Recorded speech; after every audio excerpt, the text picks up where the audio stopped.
This is the VOA Special English Health Report.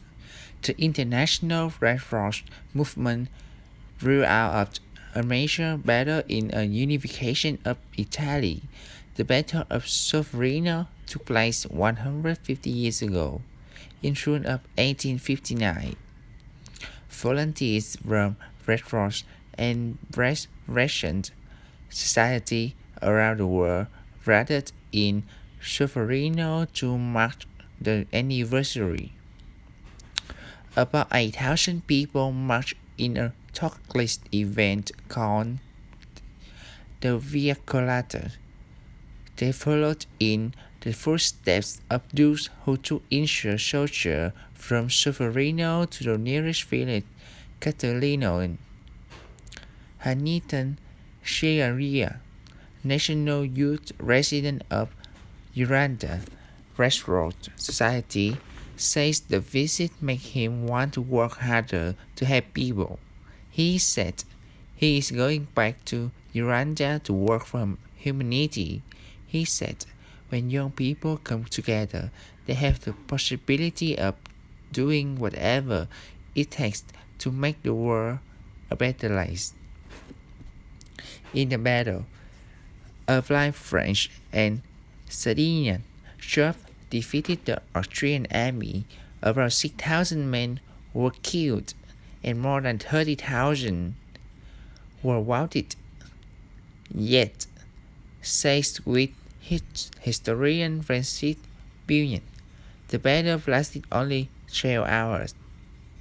He says a Swiss businessman named Henry Dunant was horrified by what he saw. Thousands of wounded were brought to the next town of Castiglione. There was almost no medical assistance. Mr. Dunant saw thousands of men suffering from very deep wounds and left to die without any real assistance. Mr. Billon says Henry Dunant quickly took action. The businessman got local women to provide food and water.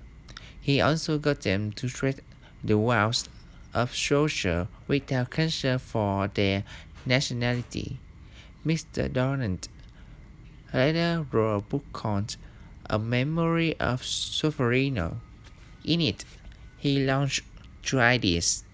One was the idea of voluntary relief societies to provide assistance to the wounded or other people. This led to the Red Cross and Restoration movement.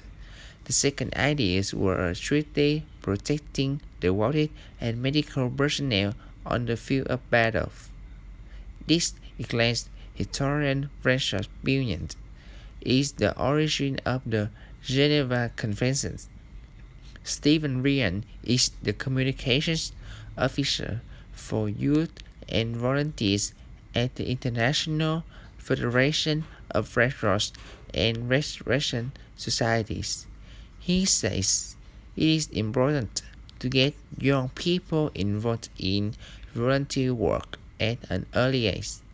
He says young people need to be given the chance to feel like they are making a difference in the world. And that's the VOA Special English Health Report.